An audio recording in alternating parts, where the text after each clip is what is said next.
구독과 좋아요는 저희에게 큰 힘이 됩니다. 여러분의 따뜻한 응원이 더 좋은 이야기를 전하는 원동력이 되어요. 구독 버튼과 좋아요 버튼을 눌러주시면 감사하겠습니다. 제 이름은 박영자고 남편은 박철수예요. 우리 부부는 올해로 결혼한 지 45해가 되었답니다. 남편은 71살, 저는 69살이에요. 평생을 맞벌이로 살아왔지만 자식 하나만큼은 정말 정성을 다해 키웠어요. 우리 아들 민수는 36살로 지금은 IT 회사에서 팀장으로 일하고 있답니다. 3년 전에 결혼해서 며느리 지은이와 함께 서울에서 살고 있지요. 우리 부부는 경기도 외곽의 작은 집에서 조용히 지내고 있었어요. 남편 철수는 정년 퇴직한 지 벌써 6년이 되었답니다. 평생을 성실하게 일했던 남편은 퇴직 후에도 집 안팎을 부지런히 돌보며 지냈어요. 아침이면 동네 한 바퀴를 산책하고 오후에는 작은 텃밭을 가꾸며 시간을 보냈지요. 저는 남편과 함께 조용한 노후를 즐기고 있었지만 가끔은 외로움을 느낄 때가 있었어요. 아들 내외는 바쁘다는 이유로 자주 연락을 하지 않았거든요. 명절에나 얼굴을 보는 것이 전부였답니다. 그러던 어느 날 며느리 지은이에게서 전화가 왔어요. 며느리가 먼저 전화를 한다는 것이 신기했지요. 보통은 제가 먼저 안부를 물어야 했거든요. 어머니, 저 지은이에요. 어머니, 아버님 건강하시죠? 그럼 우리야 잘 지내지. 너희는 잘 지내고 있고? 네, 저희도 잘 지내요. 어머님, 다름이 아니라 이번 주말에 시간 괜찮으세요? 민수가 어머님, 아버님께 맛있는 거 대접하고 싶다고 해서요. 며느리의 말에 제 얼굴에는 저도 모르게 미소가 번졌어요. 시집 온 지 3년이 되었지만 며느리는 그다지 살갑지 않은 성격이었거든요. 그런 며느리가 저희를 챙겨준다니 기쁘기도 하고 기대가 되었답니다. 어머, 그래. 우리야 언제든 좋지. 너희만 시간 괜찮으면. 그럼 이번 주 토요일 저녁 어떠세요? 어머님 좋아하시는 한정식 집으로 예약할게요. 저희가 오후 5시까지 모시러 갈게요. 그래, 그러자. 아버지한테도 말씀드릴게. 전화를 끊고 나서 저는 부엌에 있던 남편에게 달려갔어요. 여보, 큰일 났어요. 민수 내외가 우리 밥 사준대요. 남편은 신문을 내려놓고 저를 바라보며 웃었어요. 그래, 우리 며느리가 그런 마음을 먹다니. 드디어 우리를 좀 챙겨주려나 보구만. 그러게요. 제가 얼마나 기뻐서요. 한정식 집에 데려간대요. 그날부터 저희 부부는 분주해졌답니다.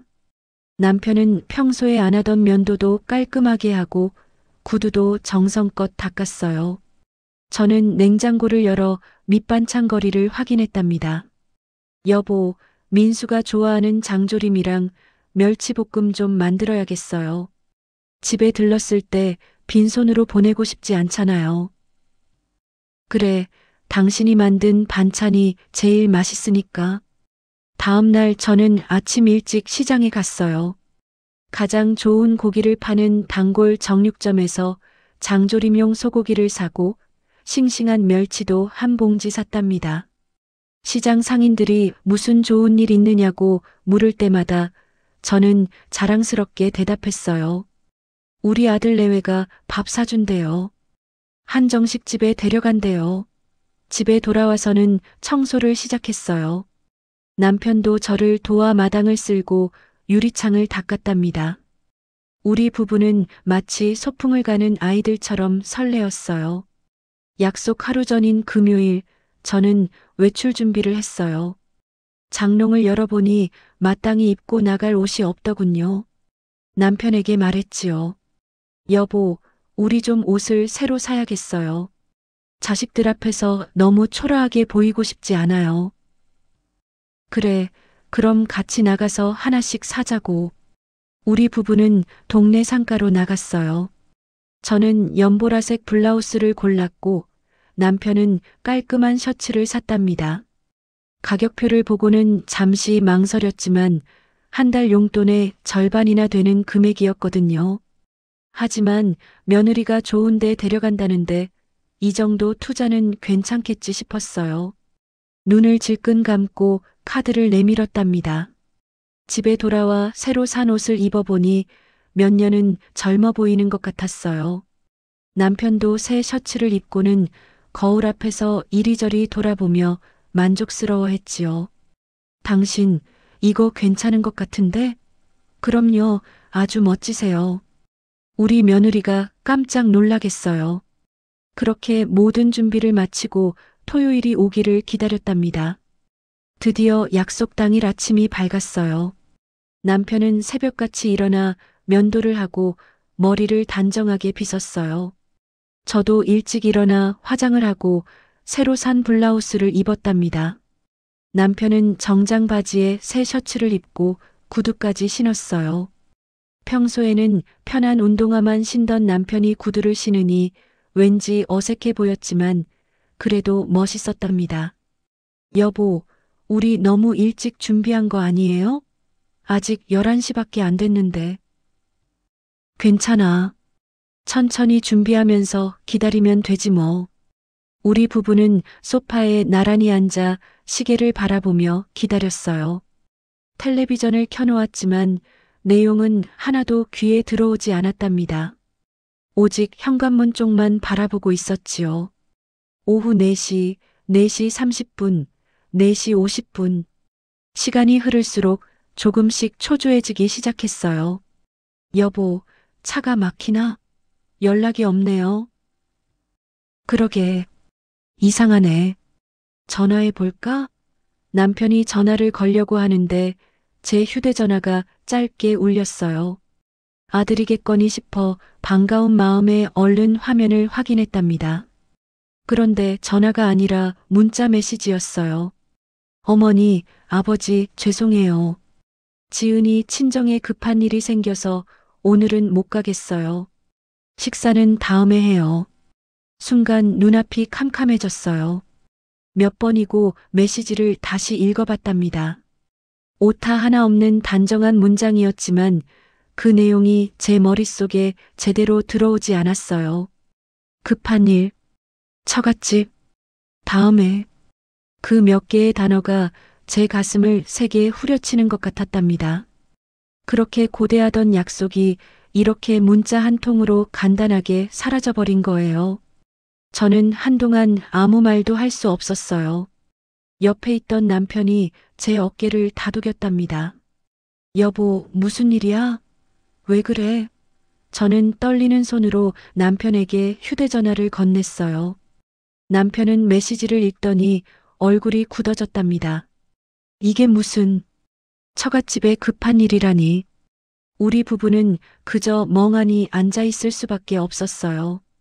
공들여 차려입은 새 옷이 우습게 느껴졌답니다. 온종일 들떴던 마음이 풍선 바람 빠지듯 순식간에 꺼져버렸어요. 그래, 급한 일이라니 어쩔 수 없지. 사돈네에 무슨 일이 생겼나 보구만.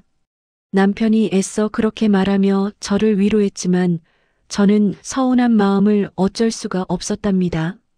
하다못해 전화 한 통이라도 걸어서 사정을 설명해 줬더라면 이토록 비참한 기분은 들지 않았을 텐데요. 창밖의 햇살은 무심하게도 참 좋았어요. 저는 주섬주섬 외출복을 벗어 옷장에 다시 걸어두었답니다. 한 번도 입고 나가지 못한 새 블라우스가 저를 비웃는 것 같았어요.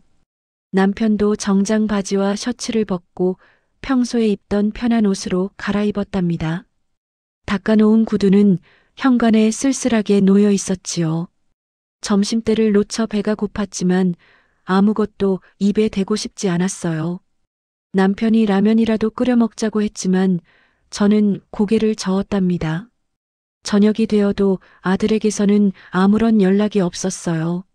사돈네의 급한 일은 잘 해결되었는지, 그래서 오늘 식사는 어떻게 했는지, 그런 안부 전화 한 통을 기다리는 제가 어리석게 느껴졌답니다. 적적한 마음에 며느리가 얼마 전 가르쳐준 SNS라는 것을 열어보았어요. 며느리의 페이지에 들어가자 새로운 게시물이 올라와 있었답니다. 사진 속에는 너무나 익숙한 장소가 보였어요. 아들이 예약했다던 바로 그 한정식집, 가장 좋은 방이었답니다. 그리고 그 안에는 환하게 웃고 있는 며느리 지은이와 그 부모님, 그러니까 제 사돈 내외가 앉아 있었어요. 상다리가 휘어지게 차려진 음식들 앞에서 세 사람이 행복하게 웃고 있는 모습이었답니다. 사진 아래에는 이런 글이 적혀 있었어요. 사랑하는 우리 가족이랑 행복한 주말. 엄마 생일 축하드려요. 그 사진과 글을 보는 순간 제 머릿속이 새하얗게 변하는 것 같았어요. 온몸의 피가 차갑게 식는 느낌이었답니다. 급한 일이라는 건 전부 거짓말이었어요. 사돈의 생일을 축하하기 위해 원래 저희와 식사하기로 했던 그 시간, 그 장소에 자신들의 가족끼리만 모여 있었던 거예요. 저희는 그들의 가족이 아니었던 걸까요? 그렇다면 왜 굳이 거짓말까지 해야 했을까요?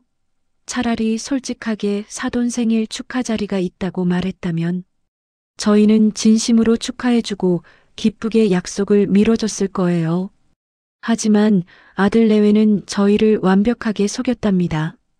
늙은 시부모와의 귀찮은 약속을 취소하기 위해 너무나 손쉬운 거짓말을 한 거였어요. 배신감에 손이 부들부들 떨렸답니다. 지난 며칠간 설레는 마음으로 약속을 준비했던 제 모습이 떠올라 눈물이 핑 돌았어요. 새 옷을 사며 기뻐하던 제 자신이 한심하고 처량하게 느껴졌답니다. 그들에게 저희는 그저 귀찮고 신경 쓰이는 존재일 뿐이라는 사실을 너무나 아프게 깨달았어요. 저는 조용히 휴대전화 화면을 껐답니다. 더 이상 눈물도 나지 않았어요. 대신 가슴 깊은 곳에서부터 차가운 분노 같은 것이 천천히 피어오르기 시작했답니다. 남편에게 휴대전화를 보여줬어요. 남편은 사진을 보더니 얼굴이 새빨개졌답니다. 이게 도대체 무슨 짓이야? 남편의 목소리가 떨렸어요. 평생을 성실하게 살아온 남편이 이렇게 화를 내는 것은 처음 봤답니다. 여보, 진정해요. 화내면 몸만 상해요. 진정을 어떻게 해? 저놈들이 우리를 이렇게 우롱했는데. 남편은 주먹으로 탁자를 쾅 내리쳤어요. 평생을 자식 하나만 바라보고 살아왔는데 그 자식이 저희를 이렇게 속였다는 사실이 받아들여지지 않는 것 같았답니다. 그날 밤 우리 부부는 잠을 이룰 수 없었어요. 어둠 속에서 눈을 뜬 채 가만히 생각에 잠겼답니다. 이 집, 이 가구들, 우리 인생 전부를 바쳐 이룬 이 모든 것들, 그리고 저 한 구석을 차지하고 있는 아들 내외의 짐들, 모든 것이 부질없게 느껴졌어요. 더 이상 이렇게 무시당하며 살 수는 없었답니다. 더는 아들 내외 눈치나 보며 제 남은 인생을 낭비하고 싶지 않았어요. 70평생을 남을 위해 살아왔다면 이제부터는 오롯이 저희 자신을 위한 삶을 살아야겠다고 다짐했답니다. 그 다짐은 우리 인생의 두 번째 장을 여는 아주 단단하고 분명한 결심이었어요. 지난밤 뜬 눈으로 천장의 무늬를 세며 굳혔던 결심은 아침 햇살이 창문을 통해 들어올 때까지도 한치의 흔들림이 없었어요. 오히려 어둠 속에서보다 환한 빛 아래에서 우리 부부의 생각은 더욱 명료해졌답니다. 평생을 누군가의 부모로, 누군가의 시부모로 살아왔어요. 우리 이름 석자보다 민수 아버지, 민수 어머니로 불리는 세월이 훨씬 길었지요. 하지만 이제 그 굴레를 벗어던질 때가 온 거예요. 아침 식사를 하면서 남편이 먼저 입을 열었답니다. 여보, 어젯밤에 생각 많이 했소? 우리 이제 좀 달라져야 할 것 같소? 저도요. 더 이상 이렇게 살 수는 없어요. 남편의 눈빛이 단호했어요. 평소에는 온화하고 말이 없던 남편이었는데 이번 일로 많이 상처를 받은 것 같았답니다. 우리 집 작은 방 있잖소. 민수 내외가 창고처럼 쓰고 있는 그 방 말이요. 네, 그 방이요? 그 방을 정리해서 새를 놓읍시다. 매달 월세를 받으면 우리 생활에도 보탬이 되고 무엇보다 우리가 더 이상 자식들 눈치 안 보고 살 수 있을 것 같소? 남편의 제안에 저는 깜짝 놀랐어요. 평생 조심스럽고 신중했던 남편이 이런 결단을 내리다니요. 하지만 여보, 그 방에는 민수 내외 짐이 가득한데요. 그러니까 정리하는 거요. 우리 집은 우리 것이요. 우리가 마음대로 할 권리가 있소. 남편의 말이 맞았어요. 이 집은 우리가 평생 일해서 마련한 집이었답니다. 그런데 언제부터인가 아들 내외가 자기들 짐을 맡겨두는 창고처럼 여기고 있었어요. 그래요. 정리합시다. 우리 집은 우리 것이에요. 우리 부부는 그날부터 작은 방 정리를 시작했답니다. 방문을 열자 퀴퀴한 먼지 냄새와 함께 계절이 뒤섞인 옷가지들의 냄새가 훅 끼쳐왔어요. 방 안은 그야말로 발 디딜 틈이 없었답니다. 한쪽 구석에는 며느리가 결혼 전에 쓰던 화장대가 덩그러니 놓여 있었고 그 위에는 언제 썼는지 모를 화장품 샘플들이 먼지를 뒤집어 쓴 채 널브러져 있었지요. 여보, 이거 좀 보세요. 이게 다 뭐예요? 남편이 벽장을 열어보니 겨울 코트며 등산복이며 온갖 옷들이 빼곡히 들어차 있었어요. 이놈들이 우리 집을 창고로 알고 있구만. 3년 동안 이 방에서 단 하룻밤이라도 잔 적이 있었나? 남편의 목소리에 분노가 섞여 있었답니다. 우리 부부는 며칠에 걸쳐 짐을 정리했어요. 며느리의 옷들을 하나하나 케어 박스에 담고 아들의 골프 가방과 운동용품들도 정리했답니다. 짐을 정리하면서 저는 복잡한 감정에 휩싸였어요. 한때는 이 짐들을 보며 자식들이 자주 놀러 오겠거니 기대했었는데 이제는 그저 버려진 짐덩이로만 보였답니다. 여보, 이거 어떻게 해요? 민수한테 전화해서 가져가라고 할까요? 아니요. 우리가 먼저 말할 필요 없소. 짐은 거실에 정리해두고 나중에 필요하면 그때 가져가라고 하면 돼요. 남편의 말대로 우리는 모든 짐을 박스에 담아 거실 한쪽에 쌓아두었답니다. 20개가 넘는 박스가 산더미처럼 쌓였어요. 방이 텅 비자 남편이 동네 인테리어 가게 사장님을 불렀어요. 박 사장님은 남편의 친구분으로 오래전부터 알고 지낸 분이었답니다. 철수 형님, 이 방을 어떻게 하실 건데요? 새를 놓으려고 하네. 깔끔하게 좀 고쳐줄 수 있겠나? 박 사장님은 방을 둘러보더니 고개를 끄덕였어요. 그럼요. 벽지 새로 바르고 바닥재도 깔고 작은 싱크대도 설치하면 원룸으로 쓰기 딱 좋겠는데요. 그렇게 해주게. 견적 좀 내봐. 박 사장님이 견적을 내는 동안 저는 남편을 불러냈어요. 여보, 돈이 꽤 들 것 같은데 괜찮겠어요? 괜찮소. 비상금 통장 깨면 돼요. 이건 투자요. 우리 미래를 위한 투자라고. 남편의 목소리에 확신이 담겨 있었어요. 저도 남편의 결정을 믿기로 했답니다. 공사는 일주일 동안 진행되었어요. 낡은 벽지를 뜯어내고 새 벽지를 바르는 소리, 바닥재를 까는 소리가 하루 종일 집 안을 가득 채웠답니다. 시끄럽고 먼지도 많이 났지만 우리 부부는 그 과정을 지켜보며 오히려 희망을 느꼈어요. 낡고 어두웠던 공간이 새롭게 태어나는 모습이 마치 우리 인생의 재시작을 보는 것 같았답니다. 박 사장님은 약속대로 일을 꼼꼼하게 해주었어요. 벽은 밝은 베이지색으로 바닥은 강화마루로 깔았답니다. 창문도 이중창으로 바꿔서 외풍을 막았지요. 가장 기대되었던 것은 작은 주방이 만들어지는 과정이었어요. 방 한쪽 구석에 아담한 싱크대와 인덕션이 설치되었답니다. 혼자 사는 사람이 쓰기에 부족함이 없는 실용적인 공간이었어요. 공사가 끝나고 방을 보니 정말 만족스러웠답니다. 문을 열고 들어서는 순간 은은한 베이지색 벽지와 반짝이는 바닥재가 저희를 반겨주었어요. 여보, 정말 예쁘게 나왔네요. 그러게. 이제 좋은 세입자만 구하면 되겠소. 남편이 제 손을 잡으며 말했어요. 우리 부부는 오랜만에 함께 웃었답니다. 그날 저녁 저는 부동산 앱에 방을 내놓았어요. 며느리가 예전에 깔아줬지만 한 번도 사용해 본 적 없던 앱이었는데 이번에 처음으로 사용하게 되었답니다. 사진을 찍고 글을 정성껏 썼어요. 햇살이 잘 드는 따뜻하고 조용한 방입니다. 혼자 지내기에 딱 좋은 크기이며 간단한 취사가 가능한 주방 시설도 갖추어져 있습니다. 좋은 인연을 만나 따뜻한 식구처럼 지내고 싶습니다. 글을 다 쓰고 등록 버튼을 누르니 가슴이 두근거렸어요. 과연 연락이 올까? 걱정 반, 기대 반의 마음으로 휴대전화를 손에 꼭 쥐고 기다렸답니다. 놀랍게도 글을 올린 지 1시간도 채 되지 않아 첫 번째 문의 문자가 도착했어요.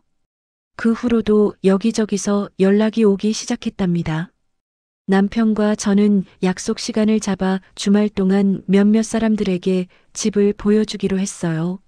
주말이 되자 여러 사람들이 방을 보러 왔어요. 첫 번째로 온 사람은 회사원이라는 젊은 여성이었는데 방을 보자마자 이것저것 따지기 시작하더군요. 월세를 좀 깎아주실 수는 없나요? 그리고 제가 고양이 한 마리 키우는데 괜찮으세요? 저희는 단호하게 안 된다고 말했어요. 반려동물은 키울 수 없다고 처음부터 명시했었거든요. 두 번째로 온 사람은 대학생이라는 남학생이었는데 방은 마음에 들어하는 것 같았지만 부모님과 상의해봐야 한다며 돌아갔답니다. 몇 사람을 더 만나봤지만 마음에 쏙 드는 사람을 찾기란 쉽지 않았어요. 조금 지쳐갈 무렵인 일요일 오후 마지막으로 집을 보러 오기로 한 사람이 초인종을 눌렀답니다. 문을 열자 맑고 선한 눈매를 가진 26살쯤 되어 보이는 여학생이 수줍게 서 있었어요. 안녕하세요. 저 김수연이라고 합니다. 방 보러 왔어요. 학생은 정중하게 인사를 하고 신발을 벗어 가지런히 돌려놓는 모습에서부터 예의가 발라 보였답니다. 저희는 수연 양을 방으로 안내했어요. 방을 본 수연 양의 눈이 동그래지며 환하게 빛났답니다. 우와, 정말 예뻐요. 사진으로 본 것보다 훨씬 아늑하고 깨끗하네요. 수연 양은 방 구석구석을 둘러보며 진심으로 감탄했어요. 창문을 열어 바깥 풍경을 보기도 하고 작은 주방의 수도를 틀어 물이 잘 나오는지 확인하기도 했답니다. 그 모습이 깐깐하게 느껴지기보다는 자신의 새로운 공간을 소중히 여기는 마음으로 느껴져 흐뭇했어요. 할머니, 할아버지, 제가 이 방에 들어와도 될까요? 정말 마음에 들어요. 앞으로 조용히 그리고 깨끗하게 잘 쓸 자신 있어요. 수연 양의 진심 어린 눈빛을 보는 순간 저희 부부는 이 학생이라면 믿고 방을 내어줄 수 있겠다는 확신이 들었답니다. 수연 양, 어디 학교 다니세요? 남편이 물었어요. 근처 간호대학교 다니고 있어요.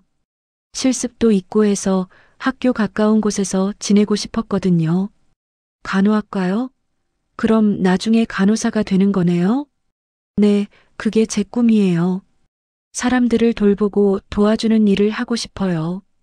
수연 양의 대답에 저희 부부는 마음이 더 흐뭇해졌답니다. 우리는 그 자리에서 바로 계약서를 썼어요.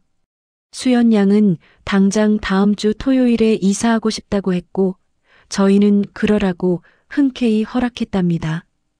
보증금을 송금받고 계약서에 도장을 찍고 나니 드디어 큰일을 해냈다는 생각에 마음이 놓였어요. 약속한 토요일이 되었답니다. 아침부터 이삿짐 센터 트럭이 집 앞에 도착하고 수연 양이 부모님과 함께 짐을 옮기기 시작했어요.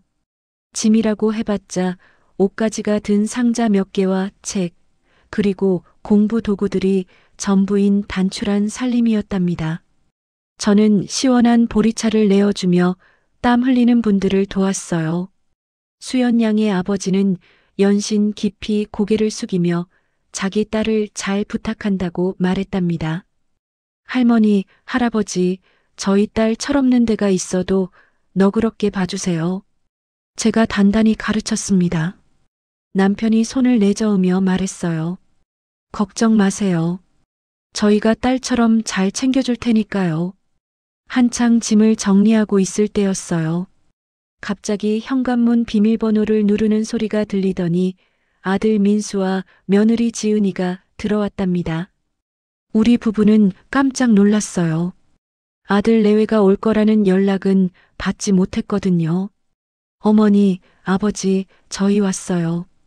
며느리가 밝게 인사했지만 거실에 놓인 낯선 이삿짐 상자들을 발견하곤 말을 멈췄답니다. 아들과 며느리의 시선은 곧장 활짝 열려있는 작은 방으로 향했어요. 완전히 바뀐 방의 모습과 그 안에서 짐을 풀고 있는 낯선 여자, 수연 양의 모습에 두 사람은 할 말을 잃은 듯 그 자리에 못 박혀 서 있었답니다. 가장 먼저 침묵을 깬 것은 며느리 지은이었어요. 어머니, 아버지, 이게 다 뭐예요? 저 여자는 누구고 이 방은 또 왜 이래요? 저희 방을 왜 마음대로 바꾸신 거예요? 며느리의 고성에 놀란 수연 양과 그 부모님이 어리둥절한 표정으로 방에서 나왔답니다. 저는 애써 태연한 표정을 지으며 이삿짐을 나르느라 고생하는 수연 양의 아버지를 먼저 챙겼어요. 아이고, 사장님 놀라셨죠? 제 아들하고 며느리입니다. 인사하세요. 그리고는 아들 내외를 향해 차분하지만 단호한 목소리로 말했답니다. 너희에게는 미리 말할 필요성을 못 느꼈다. 그리고 여긴 너희 방이 아니라 오늘부터 수연 양이 살게 될 방이다. 이 집의 새로운 세입자시니 너희도 예의를 갖춰라. 제 말에 며느리는 기가 막힌다는 듯 헛한식을 쳤답니다. 세입자요? 어머니, 아버지, 지금 제정신이세요? 저희 짐은 다 어디다 치우시고 저희랑 상의 한마디 없이 어떻게 사람을 들릴 수가 있으세요? 너희 짐? 저기 거실에 박스로 잘 정리해뒀다. 필요하면 가져가거라. 남편이 거실 한쪽에 쌓인 박스들을 가리키며 말했어요. 며느리는 믿을 수 없다는 표정으로 박스들을 바라보았답니다. 그리고 다시 저희를 향해 따졌어요. 이게 말이 돼요? 저희가 쓰던 방인데 어떻게 이럴 수가 있어요? 그 말에 저는 더 이상 참을 수가 없었답니다. 쓰던 방. 너희는 이 방을 쓴 게 아니라 너희 집 창고가 좁다는 이유로 잡동사니를 처박아 둔 것뿐이다. 지난 3년간 이 방에서 단 하룻밤이라도 잔 적 있니? 아니면 이 방을 유지하기 위해 관리비 한 푼이라도 보낸 적 있어? 제 말에 며느리는 할 말을 잃은 듯 했답니다. 이 집은 우리 집이고 이 방도 우리 방이다. 우리 것을 우리가 마음대로 하겠다는데 너희에게 허락받을 이유는 조금도 없다. 남편의 단호한 목소리에 아들 민수가 당황하며 나섰어요. 아버지, 어머니, 그래도 이건 너무 심하시잖아요. 저희 짐은요? 그건 다 어쩌고요? 짐? 저기 거실에 박스 보이지? 먼지 하나 안 묻게 우리가 이틀 밤낮으로 포장해서 고이 모셔뒀다. 필요하면 지금 당장 가져가거라. 앞으로는 너희 물건은 너희 집에 두는 게 좋겠구나. 제 말에 두 사람은 할 말을 잃은 듯 했답니다. 며느리는 분이 안 풀리는지 얼굴이 새빨개져서 씩씩거렸고 아들은 어쩔 줄 몰라 하며 저희 눈치와 아내의 눈치를 번갈아 살필 뿐이었어요. 그 순간 저희는 깨달았답니다. 우리 인생에서 가장 잘한 결정 중 하나가 바로 이 방을 새놓은 일이라는 것을요. 더 이상 저희는 그들의 안색을 살피는 약한 존재가 아니었어요. 저희는 우리 삶의 온전한 주인이었답니다. 저는 수연 양과 그 부모님을 향해 온화하게 웃으며 말했어요. 신경 쓰지 마세요. 어서 짐 정리 마저 하세요. 저녁은 제가 맛있는 걸로 대접하겠습니다.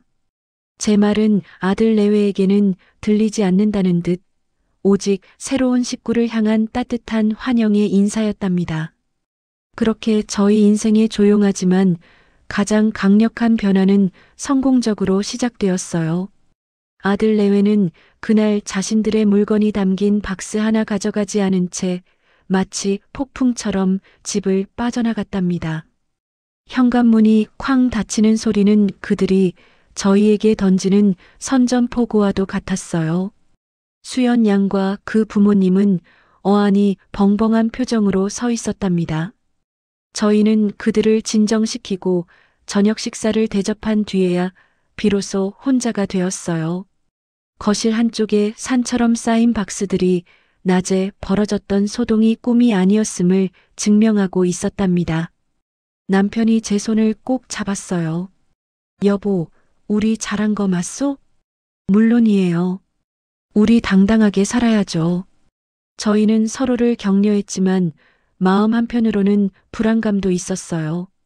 아들과의 관계가 더 나빠지는 건 아닐까 하는 걱정도 들었답니다. 하지만 그날 밤 저희는 오랜만에 편안하게 잠들 수 있었어요. 더 이상 누군가의 눈치를 보지 않아도 된다는 해방감 때문이었답니다. 며칠이 지났어요. 아들 내외에게서는 아무런 연락이 없었답니다. 아마도 저희를 길들이기 위한 침묵 시위 같은 것이었겠지요. 하지만 저희는 그들의 침묵에 조금도 동요하지 않았어요. 오히려 평화로운 시간이 소중하게 느껴졌답니다. 수연 양은 저희가 기대했던 것 이상으로 밝고 예의 바른 학생이었어요. 아침 일찍 학교에 갈 때면 저희 방문 앞에서 할머니, 할아버지, 다녀오겠습니다. 하고 씩씩하게 인사를 했고 저녁에 돌아올 때면 다녀왔습니다. 하는 명랑한 목소리가 집안을 가득 채웠답니다. 그 작은 인사 한마디가 적막하던 집에 얼마나 큰 활기를 불어넣어 주었는지 몰라요. 저녁 식사는 되도록 함께 하려고 노력했답니다. 제가 밥과 찌개를 준비하면 수연 양은 자기가 좋아하는 반찬이라며 계란말이나 어묵볶음 같은 것을 뚝딱 만들어 식탁에 올리곤 했어요. 셋이 마주 앉아 도란도란 이야기를 나누며 먹는 저녁밥은 꿀맛 같았답니다. 할머니, 이 김치찌개는 진짜 식당에서 파는 것보다 더 맛있어요. 할아버지, 오늘 날씨 좋던데 산책 다녀오셨어요? 수연 양은 저희 음식을 정말 맛있게 먹어주었고 저희 안부도 챙겨주었답니다. 그 모습을 보는 것만으로도 배가 부르고 행복했어요. 식사를 마치면 수연 양은 설거지를 자청했답니다.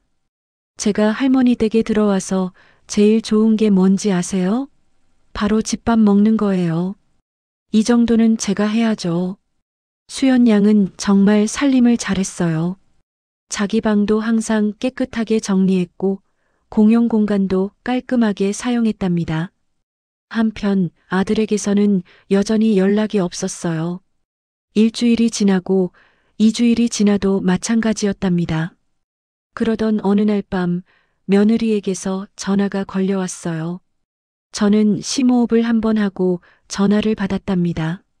어머니, 저지은이에요. 그래, 무슨 일이니?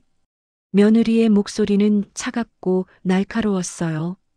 어머니, 아무리 생각해도 이해할 수가 없어요.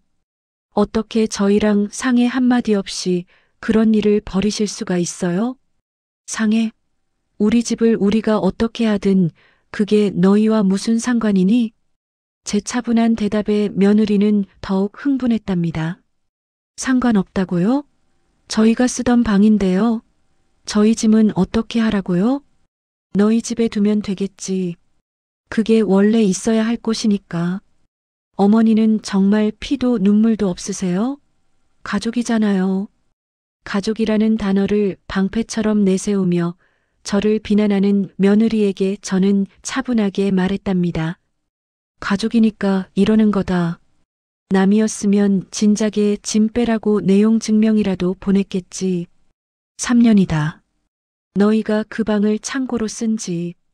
그 시간 동안 너희는 단 한 번이라도 우리에게 고맙다거나 미안하다는 말을 한 적이 있었니?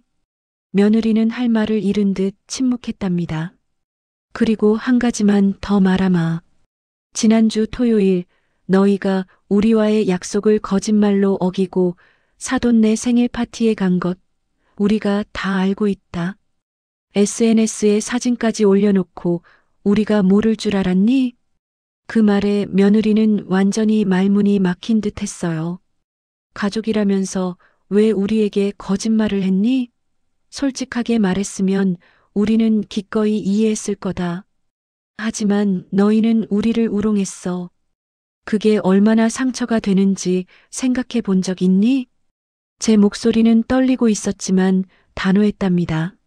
어머니, 며느리의 목소리가 잦아들었어요. 이제 더 이상 우리를 당연하게 여기지 마라. 우리도 존중받을 권리가 있다. 앞으로는 서로를 존중하는 관계를 만들어가자. 그게 진짜 가족이다. 저는 조용히 전화를 끊었답니다. 전화를 끊고 나니 온몸에 힘이 빠지는 것 같았어요. 하지만 해야 할 말을 했다는 후련함도 있었답니다. 남편이 제 어깨를 다독여 주었어요. 잘했소, 여보. 우리 잘하고 있소. 그날 밤 저희 부부는 오랜만에 깊은 잠에 빠져들었답니다. 며칠 후 아들에게서 택배가 도착했어요. 상자를 열어보니 고급 건강식품이 들어 있었고 짧은 편지가 함께 있었답니다. 어머니, 아버지, 죄송합니다. 저희가 잘못했습니다. 그것은 아들이 처음으로 보낸 사과의 편지였답니다. 비록 짧았지만 진심이 담겨 있는 것 같았어요. 남편과 저는 편지를 읽으며 눈시울이 붉어졌답니다. 여보, 아이들이 조금씩 변하고 있는 것 같소? 그래요. 시간이 필요한가 봐요. 저희는 서로를 바라보며 희망을 품었답니다. 관계는 하루아침에 회복되지 않지만 작은 변화들이 모여 언젠가는 더 건강한 관계를 만들어갈 수 있을 거라고 믿었어요. 택배를 받은 지 일주일쯤 지났을 때 아들에게서 전화가 왔답니다. 아버지, 저 민수예요. 그래, 잘 지내고 있니? 네. 아버지, 어머니 건강하시죠? 그럼 우리야 건강하지. 수연 양이 잘 챙겨줘서 말이야. 제 말에 전화 너머의 아들이 잠시 침묵했답니다. 아버지, 어머니, 이번 주말에 시간 괜찮으세요? 저희가 식사 대접하고 싶어요. 이번에는 정말로요. 남편은 잠시 생각하다가 대답했어요. 그래, 좋다. 하지만 이번엔 약속 지켜야 한다? 네, 꼭 지킬게요. 아버지, 어머니만 모시고 저희 셋이서만 먹는 거예요. 아들의 목소리에는 진심이 담겨 있었답니다. 약속한 토요일 아들 내외가 정말로 약속 시간에 맞춰 집에 도착했어요. 차에서 내린 두 사람은 저희를 보자 깊이 허리를 숙여 인사했답니다. 어머니, 아버지, 저희가 정말 잘못했습니다. 며느리의 목소리가 떨리고 있었어요. 저희는 아무 말 없이 차에 올라탔답니다. 식당으로 가는 길, 차 안은 어색한 침묵으로 가득했어요. 하지만 예전처럼 불편한 침묵은 아니었답니다. 식당에 도착해서 자리에 앉자 아들이 먼저 입을 열었어요. 아버지, 어머니, 정말 죄송합니다. 저희가 너무 철이 없었어요. 며느리도 고개를 숙이며 말했답니다. 어머니, 아버지, 저도 정말 반성하고 있어요. 제 입장만 생각하고 어머님, 아버님 마음은 조금도 헤아리지 못했어요. 저희 부부는 그들의 사과를 조용히 들었답니다. 지난번 약속 어긴 것 정말 죄송해요. 저희 엄마 생일이라고 해도 어머님, 아버님과의 약속을 먼저 지켰어야 했는데 거짓말까지 한 건 정말 잘못했어요. 며느리의 눈에 눈물이 맺혔답니다. 남편이 천천히 입을 열었어요. 그래, 너희가 잘못을 인정하니 다행이다. 우리가 화가 났던 건 약속을 미룬 것 때문이 아니었어. 거짓말을 한 것, 그리고 우리를 존중하지 않은 태도 때문이었단다. 네, 이제 알겠어요. 정말 죄송합니다. 아들이 고개를 깊이 숙였답니다. 식사를 하면서 저희는 천천히 대화를 나눴어요. 더 이상 과거의 상처를 들추지 않았답니다. 대신 각자의 근황과 앞으로의 계획에 대해 이야기했어요. 수연 양은 어떠세요? 불편한 건 없으시고? 며느리가 조심스럽게 물었답니다. 아주 좋은 아이야. 저희를 정말 잘 챙겨줘. 요즘 집에 활기가 넘친단다. 제 대답에 며느리가 씁쓸하게 웃었어요. 저희가 그렇게 해드렸어야 하는데 정말 부끄럽네요. 식사를 마치고 집으로 돌아오는 길 아들이 말했답니다. 아버지, 어머니, 저희 짐 이번 주말에 가져갈게요. 트럭 빌려서요. 그래, 그렇게 해라. 남편이 담담하게 대답했어요. 집 앞에 도착했을 때 며느리가 저희를 붙잡았답니다. 어머니, 아버지, 앞으로는 정말 잘할게요. 기회를 주세요. 기회는 너희가 만드는 거다. 행동으로 보여주거라. 저는 며느리의 손을 가볍게 두드려 주었답니다. 그날 이후로 아들 내외의 태도가 조금씩 변하기 시작했어요. 일주일에 한 번씩은 전화로 안부를 물었고 명절이 다가오자 미리 연락을 해서 방문 시간을 조율했답니다. 어머니, 아버지, 이번 추석에 저희가 갈게요. 오후 2시쯤 도착할 것 같은데 괜찮으세요? 그래, 좋다. 기다리마. 저희는 더 이상 언제 올지 몰라 전전긍긍하지 않아도 되었답니다. 추석 당일 아들 내외가 도착했을 때 저희는 깜짝 놀랐어요. 그들의 손에는 저희가 좋아하는 과일과 한우 선물 세트가 들려 있었거든요. 어머니, 아버지, 건강하세요. 두 사람은 정중하게 인사를 했고 수연 양에게도 예의 바르게 인사했답니다. 수연 씨, 안녕하세요. 저희가 방을 쓸 때는 정말 감사했어요.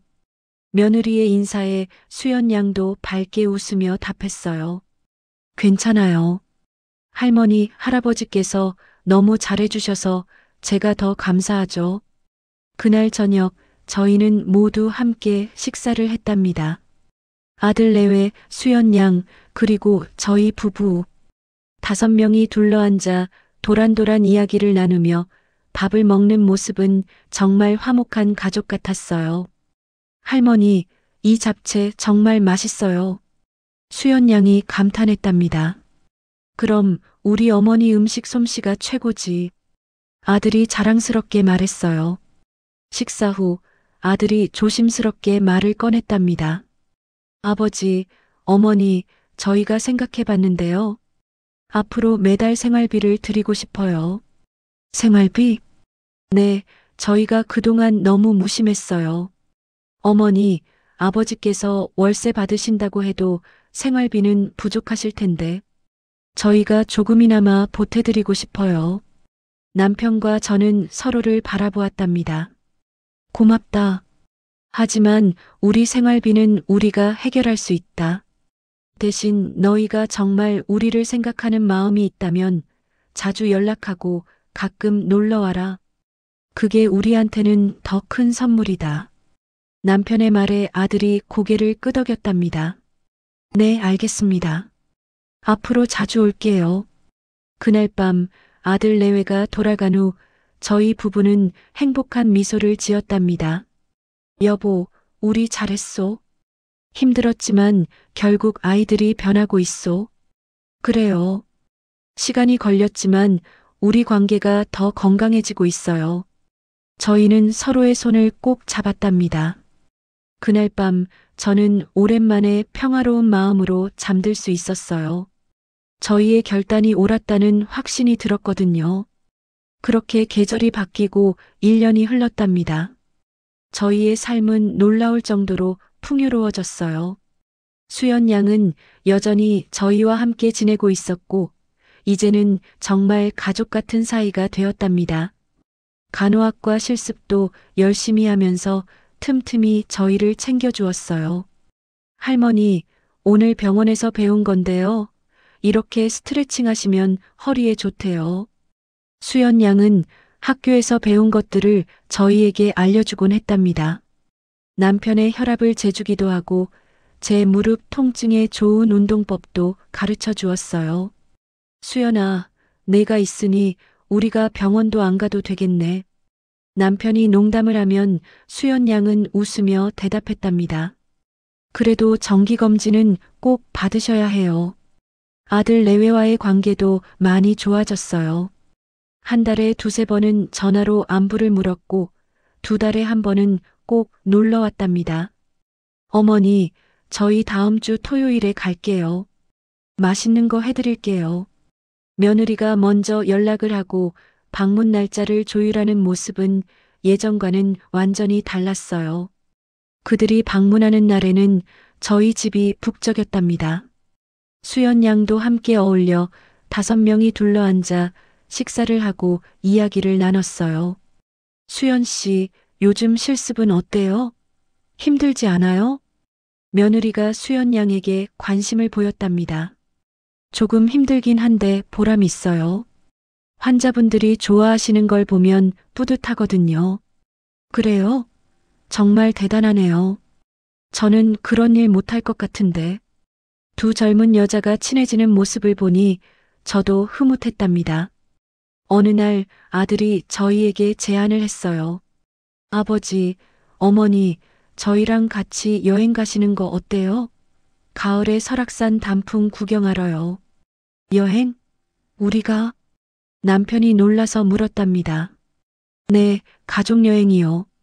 오래전부터 해드리고 싶었어요. 결국 저희는 아들 내외와 함께 이틀간 설악산 여행을 다녀왔답니다. 단풍이 절정인 계절이라 정말 아름다웠어요. 어머니, 여기서 사진 한 장 찍으시죠. 며느리가 저희 부부 사진을 정성껏 찍어주었답니다. 예전 같았으면 상상도 못할 일이었어요. 여행을 다녀온 후 남편이 제게 말했답니다.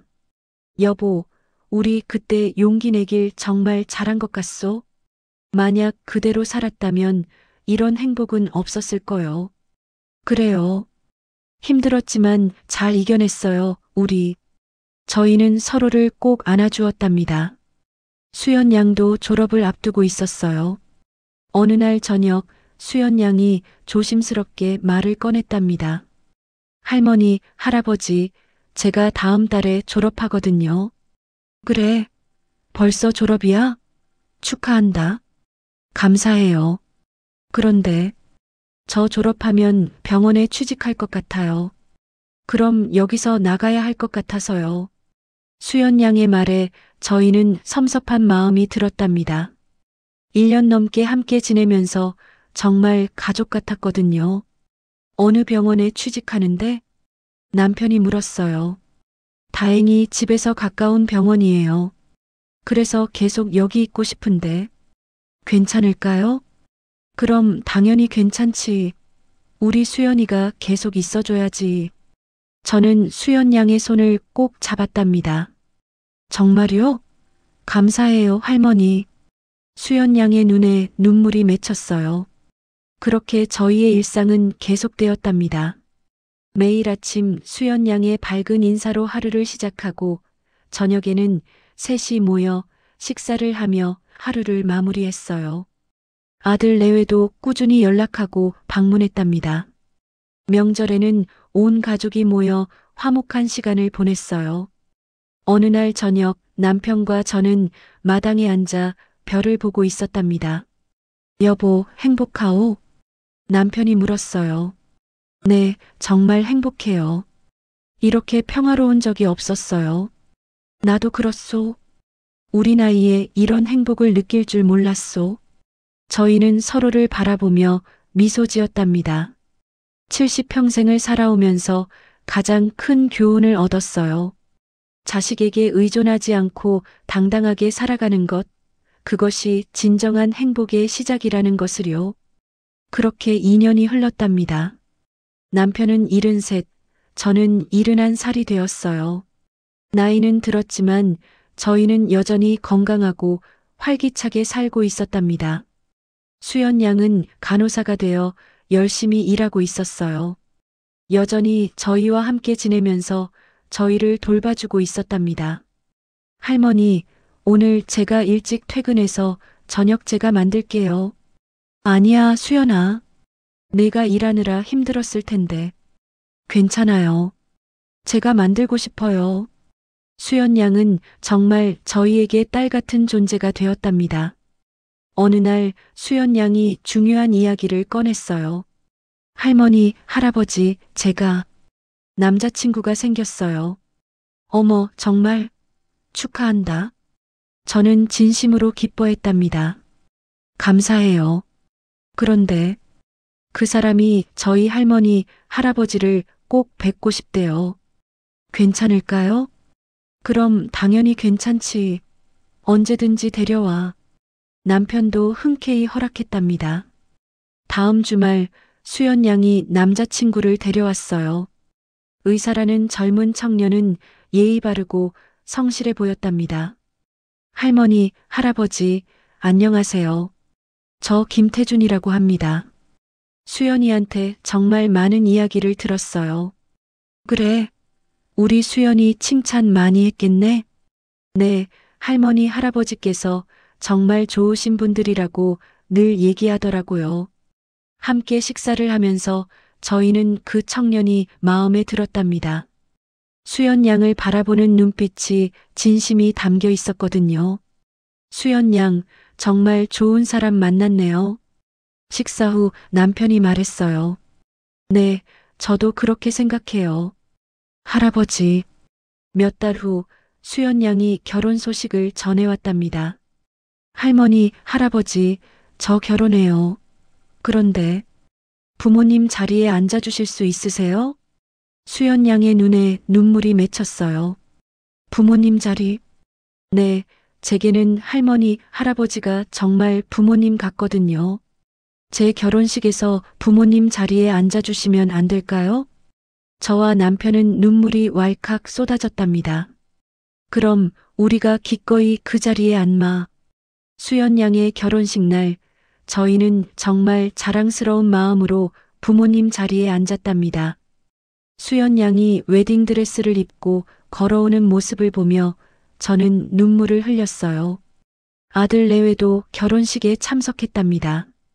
그들도 저희가 부모님 자리에 앉은 모습을 보며 진심으로 축하해 주었어요. 어머니, 아버지, 정말 축하드려요. 수연 씨가 어머니, 아버지를 정말 사랑하는 게 보여요. 며느리가 진심으로 말했답니다. 결혼식이 끝나고 집으로 돌아왔을 때 남편이 제 손을 잡았어요. 여보, 우리 참 복 많이 받았소. 그래요. 정말 감사한 일이에요. 수연 양은 결혼 후에도 가끔 저희를 찾아왔답니다. 남편과 함께 오기도 하고 명절에는 꼭 인사를 드리러 왔어요. 할머니, 할아버지, 건강하세요. 제가 없어도 잘 지내고 계시죠? 그럼 우리야 잘 지내지. 너도 행복하게 잘 살 거라.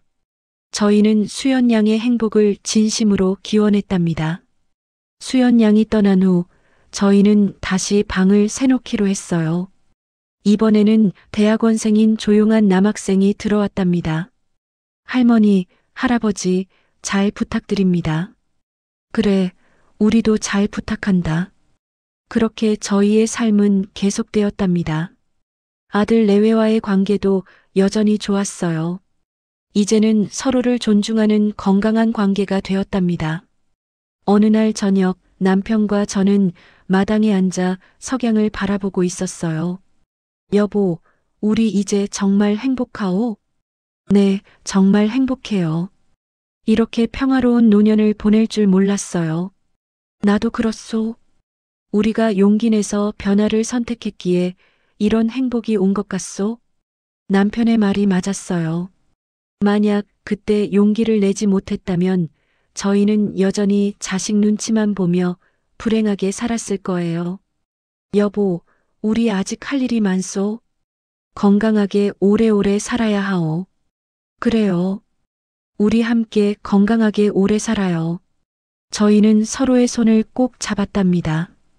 70평생을 살아오면서 가장 큰 깨달음을 얻었어요. 자식에게 의존하지 않고 당당하게 자기 삶을 사는 것, 그것이 진정한 행복이라는 것을요. 그리고 진정한 가족은 피로 맺어지는 것이 아니라 서로를 존중하고 사랑하는 마음으로 만들어진다는 것도 알게 되었답니다. 저희의 이야기가 누군가에게 작은 용기가 되었으면 좋겠어요.